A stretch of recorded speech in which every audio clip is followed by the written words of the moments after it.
Herkese merhaba arkadaşlar. Emanet dizisi yeni bölüm analiz videoma hepiniz hoş geldiniz. Dizimizi daha rahat izleyebilmeniz için birçok altyazı ile eklemiş bulunmaktayım. İstediğiniz altyazıyı videonun sağ alt altyazılar kısmından seçebilirsiniz. Zuhal ve İkbal'in ceza almasını istiyorsanız, ayrıca Yaman ve Seher'in bir çocuklarının olmasını istiyorsanız beğeni tuşuna basalım ve sayımızı öğrenelim arkadaşlar. Sahte kanıtları kim saklıyor? Seher ve Yaman'ın bir çocukları olacak mı? Yaman sahte bilgilere ulaşacak mı? Veya ona kim gösterecek? Yaman ve Seher'in evliliği gerçeğe dönüşecek mi? Zuhal'i bekleyen kötü son ne? Seher hamile kalacak mı? İşte bütün sorularınıza cevap vereceğim arkadaşlar. Hemen Emanet dizisinin yeni bölümüne geçelim. Emanet dizisinin yeni bölümünde Seher ve Yaman artık evlenmiş oldu. Yaman ve Seher'in ilk günleri çok güzel geçecek. Yaman Seher'le evlendiği için çok mutlu olacak. Tabi bu evlilik formalite olduğundan Yaman Seher'e dokunamayacak. Hatta ikisinin yatakları ayrı olacak. İkbal'in planı tutsa da tutmasa da bu evlilik gerçekleşecekti. Zaten Yaman ve Seher hep Yusuf için evleniyoruz demeleri bunu kanıtlamakta. Ayrıca dosyaların kaybolmasıyla İkbal iyice sinirlenecek. Çünkü İkbal Kırımlı mirasını kaybedeceğini düşünecek. Zuhal de ne yapacağını bilemeyecek. Çünkü her yer aramalarına rağmen dosyaları bulamayacaklar. Büyük ihtimalle dosyalar Yaman'ın odasındadır. Çünkü Neslihan Zuhal'in odasını temizlediğinde dosyaları görüp dosyaları Yaman'ın masasına indirmiş olabilir. Ya da Neslihan temizlik yaparken dosyalar yatağın altına girmiş olabilir. Bunun sonucunda da evlilik olmayana kadar dosyalar ortaya çıkmayacak. Ama sonradan Yaman sahte kanıtları görecek ve Yaman'ın ilk başlarda kendisine gösterilen kanıtlara bir anlam veremeyecek. Yaman ardından Seher'den şüphelenmeye başlayacak. Yaman'ın kalbine düşen bu şüphe onu günden güne kemirecek. Bunun üzerine Yaman her şeye rağmen yine Seher'e güvenmeye devam edecek. Ama Seher'e hiçbir şey söylemeyecek. Çünkü onun bu konudan dolayı üzülüp yeniden yıpranmasını istemeyecek. İkbal ve Zuhal'in planları tutsa bile artık Yaman eskisi gibi olamayacak. Yaman sahte kanıtlardan iyice rahatsız olacak. Yaman ilk başlarda bu sahte kanıtlara inanmak istemeyecek. Çünkü Seher'in kendisine ihanet edemeyeceğini düşünecek. Ama daha sonradan Yaman, Seher'in Selim'le çektirdiği fotoğrafları görecek. Bunun üzerine Yaman'ın aklına çocukluğu gelecek. Bunun sonucunda da Yaman, Seher'in bir para abisi olduğunu düşünecek. Çünkü Yaman daha çocukken annesi onu terk edip gitmişti ve Adanalı bir marangoz ile kaçmıştı. Yaman'ın babası da Boca'ya dayanamayıp hayatına son vermişti. Yaman da kendi annesi gibi Seher'in de kendisini terk edeceğini düşünecek ve Seher'in tüm Kırımlı mirasını alıp Selim ile kaçacağını sanacak. Bunun üzerine Yaman'ın psikolojisi iyice bozulacak. Yaman'ın psikolojisinin bozulmasıyla Yaman Seher'e kötü davranacak. Seher ilk zamanlar bunun sebebini anlayamayacak. Ama sonradan Yaman tüm içindekileri Seher'in yüzüne haykıracak. Yaman öfkesine engel olamadığı için Seher'i suçlayacak. Seher de defalarca kendisinin suçsuz olduğunu belirtecek. Ama Yaman ona güvenmeyecek. Yani Seher Yusuf için tüm hakaretlere sessiz kalacak. Çünkü Yaman'dan ayrılırsa Yusuf'u sonsuza kadar kaybedeceğini biliyor. Bu yüzden bundan sonra evli ama iki kızgın çift izleyeceğiz. Yaman sonradan gerçekleri öğrense bile Seher onu affetmeyecek. Bu sefer de ayakları üzerinde duran gururlu bir Seher izleyeceğiz. Seher'den af dilemeye çalışan bir Yaman'ı göreceğiz. Yani Seher ve Yaman'ın evlilikleri bir süreliğine kadar sorunlu geçecek. Ama sonradan Seher Yaman'ın hakaretlerine dayanamayacak. Bunun sonucunda da Seher her şeyi bırakıp konuları terk edecek. Seher'in Yaman'dan ayrılmasıyla Yaman Bolca'ya dayanamayıp eski hayatına tekrardan dönecek. Bu savaş herkesin sonunu getirmeye başlayacak. Eğer Yaman gerçekleri öğrenmezse Seher ömrünün sonuna kadar kaybedecek. Selim ise Seher'i elde etmeye çalışacak.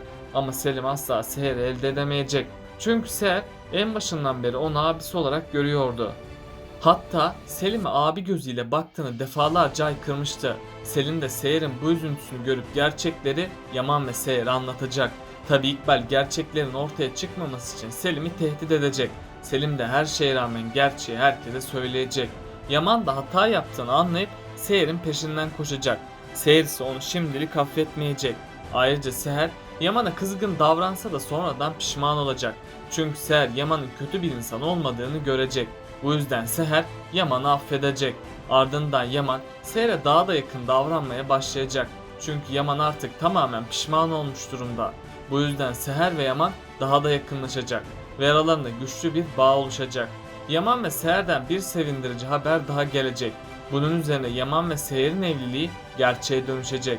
Tabi İkbal bu habere sevinmeyecek. Hatta onları ayırabilmek için yine kötü planlarına devam edecek. Ama İkbal ne yaparsa yapsın Yaman ve Seher'i ayıramayacak. Çünkü Yaman ve Seher'in arasındaki güçlü bağı kimse bozamaz. Yani güzel çiftimiz kavuşup mutlu olacak.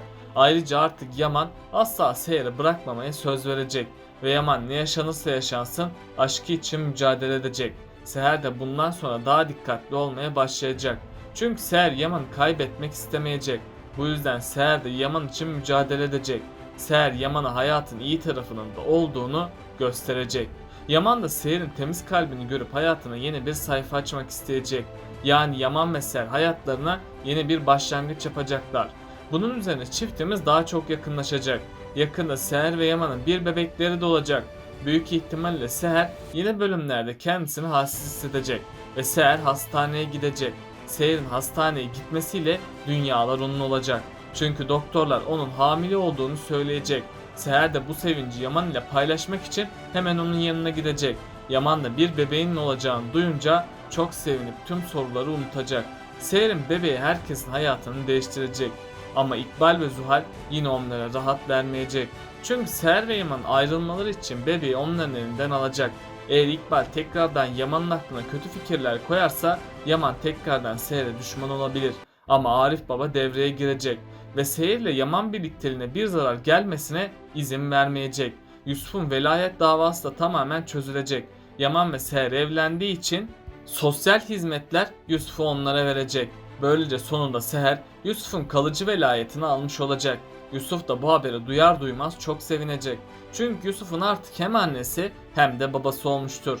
Bundan dolayı Yusuf'un psikolojisi tamamen düzelecek. İkbal de Seher'i sevmediği için iyice öfkelenecek.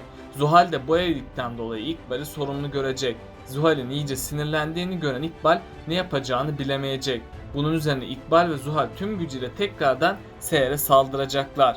İkbal, Yaman ve Seher'i ayırmak için tüm kötülüklerini gizliden devam edecek.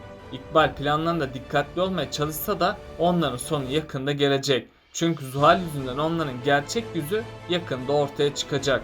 Zuhal ise kötü bir son bekliyor. Çünkü Zuhal artık akli dengesini kaybetti ve ne yaptığını bilmiyor. Aslında Zuhal'i bu hale getiren İkbal oldu. Çünkü İkbal Zuhal'i ilk baştan beri Yaman'ı elde etmesini söyledi. Bunu kendisine amaç edinen Zuhal hiç beklemediği bir şekilde Yaman'a aşık oldu. Bu imkansız aşk onun sonu olacak. Ve Zuhal tedavi için hastaneye yatmak zorunda kalacak. İkbal ise her şeyden habersiz olduğunu söyleyip kendisinin masum olduğunu belirtecek. Bu yüzden Zuhal diziden ayrılsa bile İkbal tehlikesi bir süreliğine daha devam edecek. Eğer Seher ve Yaman İkbal'e karşı dikkatli olmazsa onların aşkı ciddi zararlar görerek yıpranacak. Çünkü İkbal hem Kırımlı mirasını elde edemediğinden hem de kardeşinden dolayı onlardan intikam alacak. Bu yolda İkbal Seher'i dahi öldürmeye kalkışabilir. Ali ve Yaman'ın kardeş oldukları da yakında ortaya çıkacak. Arif Baba da yakında hastalanacak. Az ömrü kalan Arif Baba gerçeklerin ortaya çıkmasını isteyecek. Peki sizce Yaman ve Seher'i ayırmayı başaracaklar mı? Aşağıda yorumlarınızı bekliyor olacağım. Bakalım siz bu konuda ne düşünüyorsunuz? Böylelikle bu bölümün de sonuna geldik arkadaşlar. Daha çok video için abone olmayı, beğeni atmayı ve bildirimleri de açıp yorumlarınızı atmayı unutmayın arkadaşlar. Tekrardan görüşmek üzere. Kendinize çok iyi bakın.